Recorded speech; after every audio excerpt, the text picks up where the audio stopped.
Hey guys, thank you for joining me today. My name's Cody Griffin. I'm the guide for fin and feather fly fishing and a fly tire here on the Little Red River. We're out here on the side of the river today. It's a beautiful fall day out here on the Little Red. The water's going to be coming up. But we're going to talk about streamer fishing on the Little Red and kind of how we target brown trout here. So, when I think about targeting brown trout on the Little Red River, my mind instantly flips to fishing with streamers. And so, a streamer is a type of fly that's going to imitate a bait fish or some kind of fish or some kind of food source that's going to be in the river, whether that be crawfish, whether that be sculpins, whether that be other trout or shad patterns or whatever. They're going to be larger patterns, anywhere from a couple inches up to, some of these patterns get up to 8-9 inches, especially if you start targeting other species like pike and other things. But we're going to be focused on fishing for for brown trout here on the Little Red. And so I have a picture up here of a sculpin that I caught here just by hand close to a boat ramp, just to show you kind of what we're talking about here. These sculpins are like a little brown trout snack here on the Little Red. We got tons of them in the river, and a lot of my flies imitate sculpins. And so I have a lot of success fishing these patterns that imitate these little guys, and it's just one of the many things that a brown trout feed on. So if you're a beginner fly fisher and you're wanting to try your hand at streamer fishing, you kind of have to have a little bit different setup. You don't have to right off the bat, but if you really want to get into streamer fishing, there are different things that you can do, different rods, different lines, and things like that that will make you more successful for casting and fishing streamers. So one of the first things I'm going to talk about is the rod selection that I would recommend for streamer fishing. I tend to go up in rod size or rod weight to throw streamers. Typically, if you're throwing nymphs or dry flies and other things like that, you have probably a 4 weight, a 5 weight, or a 6 weight that you're fishing with, and that's great. And those are great rod sizes for those things. But when you go to throwing bigger flies like 6-inch articulated streamers, having that larger rod weight is going to be key to throwing that fly out at good distances, keeping it accurate, and even if you get a bigger fish, having a little bit more of a backbone on that rod to fight those fish with. So my go-to weight and rod is probably going to be an 8 weight for streamer fishing. I fish with 7 weights as well, uh, but I typically go to the 8 weight when I'm going to throw streamers. There's a lot of different options out there on rods. Um, Orvis makes a lot of really good rods. Echo, Sage. You can get Winston makes incredible rods. Um, Reddington makes really good rods. Cabela's. You know, you can go out there and find a streamer rod in your price range, whatever that is. And I'll recommend some of the rods that I've thrown in the past that I think, or that I currently use right now. I have a Echo EPR that I really like to throw, and then I have an Orvis Recon that I really like to throw. I've thrown an Orvis Clearwater. It's kind of one of their base models, and you can definitely get one of them, and they throw really, really well. But like I said, there's tons of options out there, and you can go out there, go to a fly shop, cast some fly rods around, and just see what works for you. Now on lines, it even gets more and more options out there, more than rods even. One thing we were going to talk about is the different lines for different situations, and we're going to kind of stay specific to the Little Red here. So kind of three scenarios that I would stick to as a base scenario on this water level would be low water, 1 unit water, and then 2 unit water. And so those are kind of our three different levels of water here that are kind of standard on the Little Red. So, and we'll talk about those individually.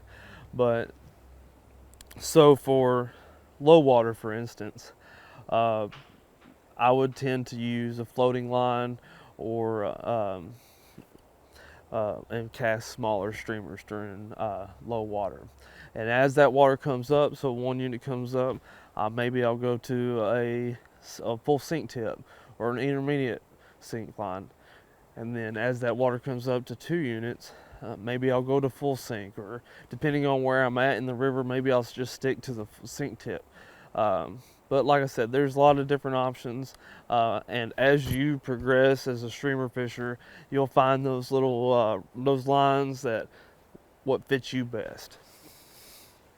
But for lines out there, and I listed a few. I think I have the Orvis Bank Shot, Rio's streamer line, and Airflow streamer line as well, the Streamer Max. Those are all great lines. I've used all of them, and right now I really like Orvis's Bank Shot. They have it in sink tip, they have it in floating, and they have it in intermediate. Really, really good line. I use that for a lot of my streamer fishing on the Little Red. Um, Airflow makes a really good streamer line. The Streamer Max short or the long is really good. They have some other really, really good lines. I mean, if you like to explore with lines and stuff, you can definitely just go out there and try a lot of these out and just find what fits best for you. And it might be just what fits your rod best, and what just go out there and try it. A lot of times when we're talking about these lines, the water level is gonna determine a lot of that. Also, besides just the water level, the type of streamers that you're going to be using will also determine what line you're using. If you like to throw a lot of deer hair, you might need to use that full sink to get that deer hair down. Me personally, for a lot of my flies, I weight a lot of my flies. That way I don't have to use a full sink all the time to make sure that fly stays down in that water column. I'm weighting it so it naturally wants to sink and get down. So, and that kind of leads us into our next topic, which is our streamer selection. There are millions and millions of different types of streamers, color patterns, you name it, that you can go with. And that's kind of the when you really get into streamer fishing, this is the rabbit hole that you can really go down as far as what kind of streamer do I want? Do I want a single hook? Do I want articulated? There's different color patterns. There's different types of the way you make that fly swim or jig it, or however. I mean, there's tons of different ways you can fish. Shad patterns, sculpin patterns, trout, streamers that imitate trout patterns. There's just, you could really get into it. But I'm going to kind of keep it simple for today and kind of talk about kind of size of the fly and the color of the fly that I think really matters. A lot of my flies are going to vary from about 3 inches to about 7 inches, and that's kind of that size range that I like to stay in on this river. As far as my smaller streamers, my Money Sculpin is one of my smaller streamers. It's about 3 inches. It's tied on a size 6 hook, and I actually invert that hook up where it rides the hook up. That way, in like low water, if I'll be fishing it with a floating line, it's really easy to throw with a 5 or a 6 weight, and I can strip it through moss beds and kind of work it through those low water situations where I can kind of put it through some moss or some grass, and it's going to come out of that pretty easy. That's a really good pattern. It's really small. I like to fish it in a lot of different colors, just depending on the conditions of the water or what's going on with the weather that day. And then as we go up, The deep fry is probably one of my most successful patterns and probably one of my most popular. It is probably going to end up being about 3.5 to 4 inches long. It's a single hook tied on a size 4, and it really does a really good job of catching fish on this river, but not just this river, pretty much anywhere. I've caught a lot of species of fish on that fly. And you can fish that fly in low water in 1 unit, 2 units. I fished it on the white yesterday. It was just, it's a really good fly pattern. Now, as far as color selection goes, you know, I'll tend to go dark day, dark fly, bright day, bright fly. And so like today we have a really sunny day, not really any clouds up here. So, you know, I would start out with like a yellow or a white, something really bright that's gonna pop. Yellow tends to be pretty successful out here on the Little Red. I really like using like a yellow deep fry. That's probably what I would honestly start with if I was going to throw streamers today. And then like if we had a cloudy or kind of a rainy day, or maybe the water's kind of murky, you know, with the water clarity, it gets dirty, then I'm going to go to a darker fly. So maybe an olive or a black, something that's going to silhouette a little bit darker. That way, that silhouette of that fly is going to be a lot more bolder in that dark water. So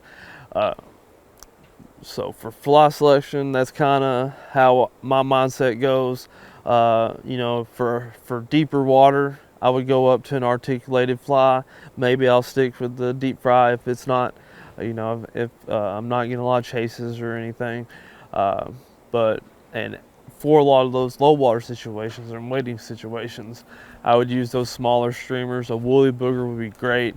Just stripping a woolly booger, that money sculpin, kind of swinging it through that current and then stripping it back to you.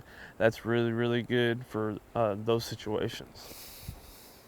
Now, if you're out here in a boat and you're in high water, one of the things that we're going to really focus on when we're fishing is getting as close to the bank as possible. When that water comes up, those fish tend to get pushed to the sides because they don't want to use that energy to stay in the full force of that river current. And so they're going to kind of push themselves up on the bank and try to get out of that current as much as possible to save that energy. And so trying to get that fly up on the bank and pull those fish off the bank and have them chase it out, that's kind of going to be your goal. Now, a lot of fishermen just tend to just cast and just try to get as many cast out as they can, and they're not looking for where that fly is going to be going next. And so be searching and be hunting. Where do you think that brown trout is going to be sitting at? Is he going to be sitting under that log or under a tree, or maybe there's a rock coming up? You know, kind of be looking for those spots and be ready to cast to it as it comes up. Because if you put more of your fly placements closer to those spots, you're going to be a lot more successful. So we're going to go through here and kind of just go through some pictures of some fish caught on a streamer here on the Little Red. There might actually be a couple on North Fork and White River, and we'll highlight a few as we go. If I see a streamer in the picture, I'll kind of talk about it as well. This first trout, I believe it has a white money sculpin in its mouth there. That fish I caught wading, fishing with the 6-weight, and I was just casting kind of in the current, stripping it back to me, letting it kind of swing out in low water, and that's how that fish was caught. And we'll just kind of go through here. It's another beautiful fish there. I'll stop and talk about this fish for a second. I think this fish was caught in February.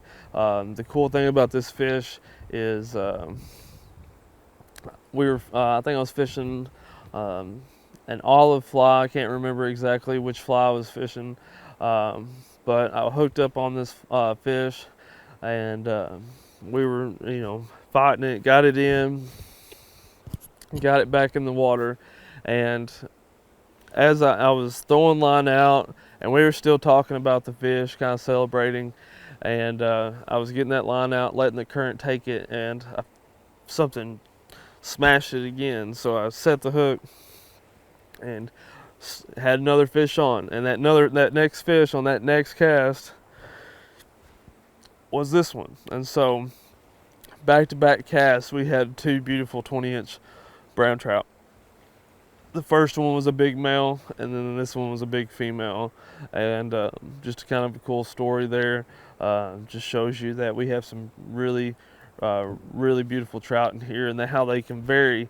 I'm gonna go back to this first trout here. You can see that he's really orange and yellow. He's kind of got a little cap on him there, and then we go back to this next one, and she's a little bit paler yellow, got a lot of blue down that gill plate, and just really pretty. Just shows you the differences in these browns. They can vary a lot, just in each individual fish.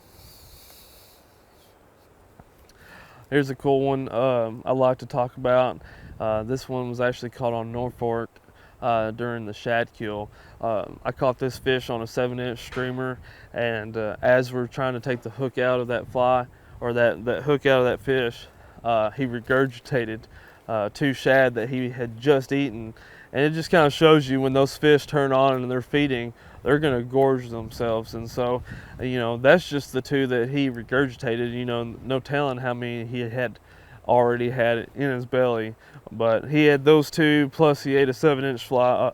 And I think I have the next pictures, of that fly hanging out of his mouth right before he regurgitated that second shad.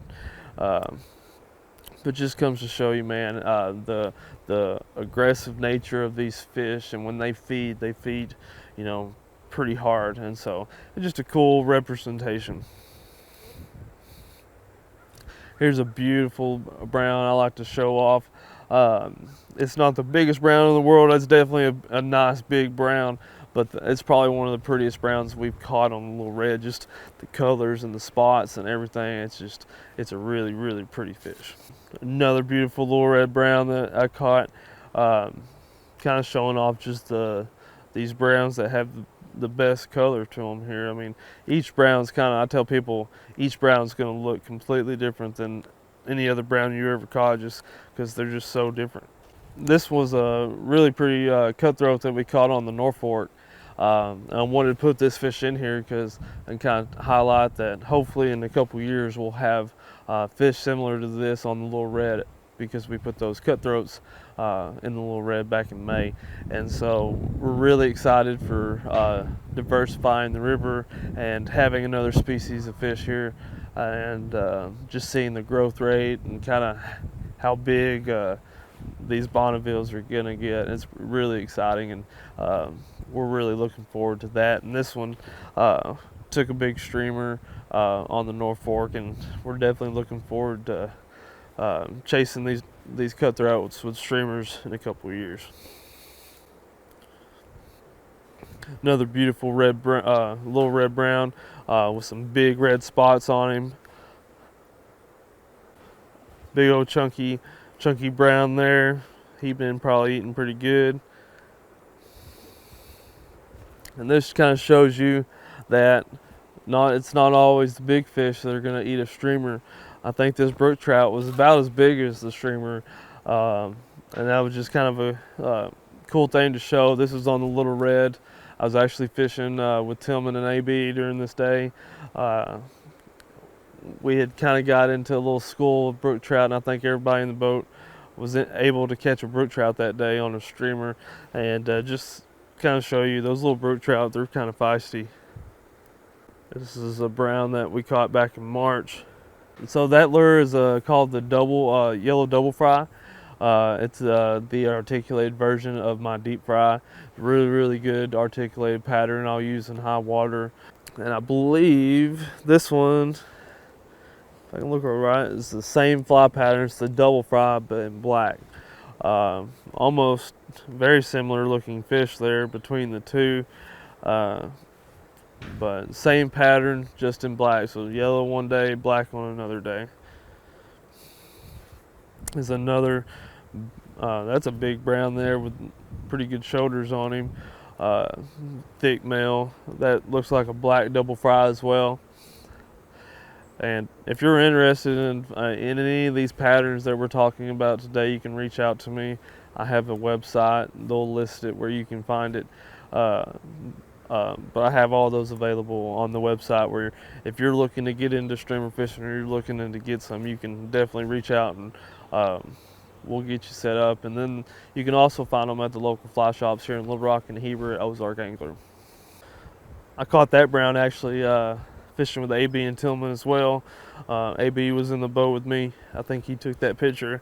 But just another really pretty brown caught in the lower river, probably around Payburn. That was actually on the White River.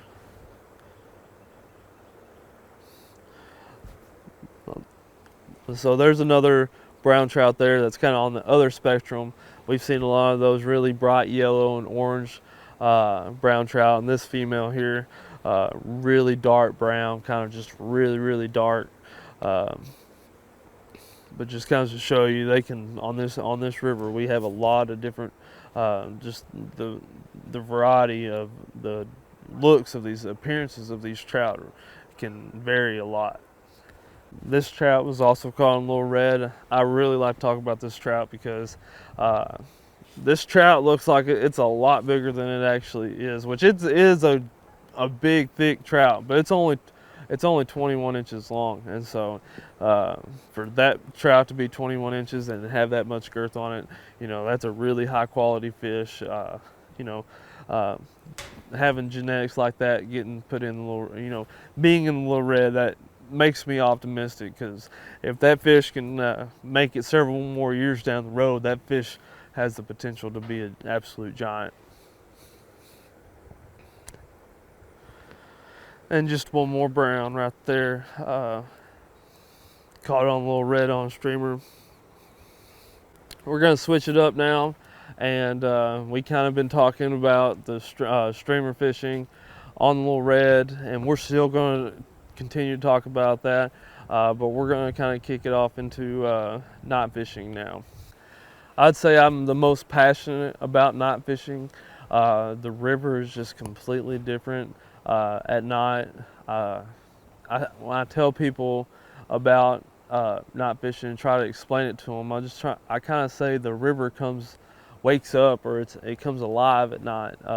There's just so many different things that you'll see that you'll never see during the day on the river at night, and just to be able to be in the middle of that and experience it all, between that, hearing the owls and the coyotes and all the other nocturnal animals out and moving. There's a lot of bats that'll be flying around. Beavers will be moving out at night. They'll swim up to the boat and slap their tails, trying to scare us off because we're in their territory. And just a lot of different things that we'll see. It's just really cool. But I'm going to get into kind of what I do during when I'm not fishing, and kind of show you some of the stuff that we've been able to catch on the river at night. So I got two favorite methods that I do personally at night. I mean, there's tons of different things you can do. You can nymph at night, you can swing wet flies. But for me personally, I'm either going to be topwater fishing or fishing streamers. And 9 times out of 10, I'm going to be fishing that topwater. And so when it comes to topwater, there's kind of two different things that I'm going to be doing. I'm either going to be throwing a fly that's going to be imitating a mouse, or one that imitates a frog. The frogs are kind of going to be more of the spring and summertime. I'll tie those then and kind of dial in on those. You'll know when to throw a frog when you're on the river and all you hear is the frogs just sitting there doing their thing. But If I'm not doing that, I'm throwing a mouse. And so what a lot of people don't know about these brown trout is just like they are predators, and they will definitely eat small mammals and frogs and amphibians and other things, lizards and whatever they can get their hands on. I tell this story, and most people don't believe me, but my buddy Austin that was fishing with me one night was with me, but we saw a brown trout come up and eat a mallard hen one night. And he came up and grabbed it. I mean, full grown. This was not a baby duck. It was an adult mallard hen. Came up and grabbed that hen and took it down. And about a minute later, that hen came up. He couldn't get it down, but he definitely tried. But I normally throw a mouse, probably size 2. And what we do is we get into these sections of water we like to fish, and we'll strip that mouse real slow. So with that mouse, I'm going to cast it out there, and I'm just going to strip it back real slow. And sometimes I have to almost make myself think about going slower. And so I'm stripping that mouse real slow and waiting for that brown to come up, or even rainbows. I catch a lot of rainbows too, but that fish is going to come up and what we call a blow up on that mouse at night. And so I'm waiting to hear or see that blow up, and then I wait about a half a second, and then I'll set that hook. And that's probably one of my favorite ways to catch trout is on a mouse. I just hearing that blow up at night and seeing that aggression on that mouse take and stuff. I just really enjoy that. Then if I'm not mousing, I'm going to be throwing streamers. So one of the cool things and cool stories I like to tell people, which happened just recently, just a couple weeks ago, one of the neat things we see while mousing is these owls try to come up and go for them as well. And so the other night we had an owl that actually was every single cast he was going down and trying to get that mouse, and it was dark and we can't see, and those owls are silent, and so really couldn't see him go for it until I heard him go for it, and then we were playing tug of war with the mouse. And so, and a lot of times after just a second or two, he'd let go of it, and after about 5 minutes, we started shining our lights at him and hollering at him, trying to get him to go away. We stopped fishing and we rode downriver for a little bit, and then that next cast after that, he was right back down on the mouse. And so that was a really cool experience, you know, seeing that owl and having those owls do that. But anyway, here I'm just going to go through here and show you some fish that we've caught. I think a lot of these are going to be caught mousing, and we're just going to go through these fairly quick here. I believe that one was actually caught on White River on a mouse. I think that was a 26-inch brown, big female. There's another picture of it kind of close up. That was a beautiful fish. Had a lot of blue down its side there.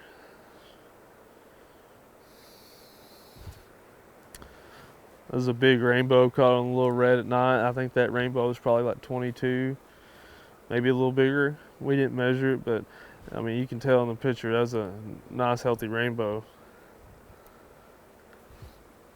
This one was actually not caught on a mouse. It's actually caught on a streamer. There's a big hybrid caught on the little red up by the dam. There is a lot of hybrids and walleye and other fish up there. This one actually measured a little, about 27 and a half inches. Huge hybrid. We thought we had just the brown trout of a lifetime. And we fought this fish for like 15-20 minutes, and he kind of was let down when we saw that it was a hybrid, but we were still very excited because that's definitely a trophy hybrid there. There's another healthy thick brown my buddy David caught on the little red. My buddy Austin, he catches some monster fish, and he does it a lot of times just on his own. He might go out for just a couple hours, or he might go out for all night. some nights, and he'll end up going out on his own and catching a giant monster like this big old copped up brown here. Another one Austin caught. This is a big rainbow. He called Gerald. But that's a monster rainbow, 30-inch rainbow, absolute giant. This one was obviously caught on a mouse. There's mouse is still hanging out of his mouth, but just to show you, just those brown trouts really are vicious predators, and they're going to go after anything they get their hands on. This is probably one of my favorite trout that I've caught on the Little Red. It was my first really copped up brown trout, and it fought so hard. We fought this fish forever, really nerve-wracking. He'd run left, he'd run right. I'd get him really close to being to the boat, and then he'd run another 30 feet of line out. And we played that game for a long time, and finally got him in. Was my personal best at the time, and absolute monster. I think I have another picture. Yeah, there's another picture of him there. Beautiful fish, big gator jaws on him. Absolutely just what I was, one of those trophy fish that you're just fish of a lifetime that you're looking for. And there's another fish of a lifetime here. My buddy David caught on a black double fry, that same fly that we were talking about earlier. Very good fly. Caught this on a Little Red, just an absolute giant 31-inch big female brown trout. Just absolutely just monstrous.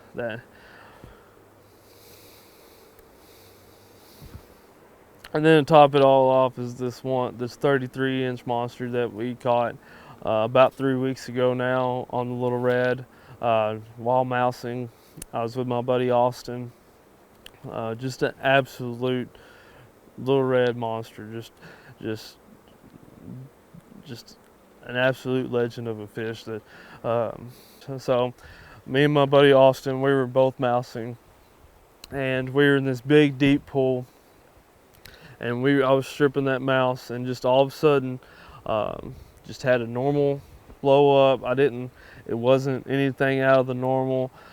Set the hook on it, and that fish instantly took off and ran towards the shallow water. And so I was kind of managing the line, trying to, make sure I kept the line tight, let it take out what it needed to do. And then all of a sudden it just stopped. And I was like, man, I think it took me down into some moss or got me wrapped around a log. And so you never know in those situations. And so sometimes it might be wrapped around a log and the fish is still on. So we kind of kept the line tight, and we were in my raft. And so we just kind of slowly pulled ourselves to where it got hung up at. And so when we got up there on it, we turned the light on and realized that the fish was just sitting there. It wasn't hung up. It was just that fish just so big, and he goes,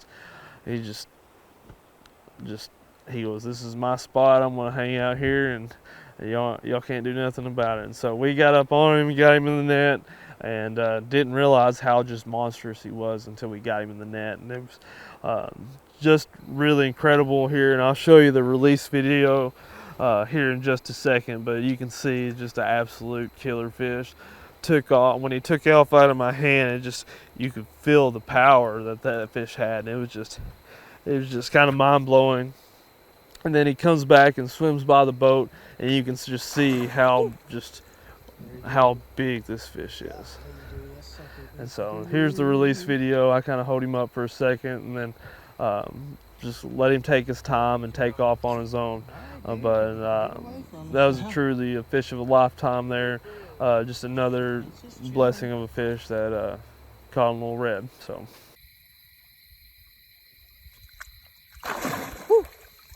there you go. Golly, dude, that sucker is big.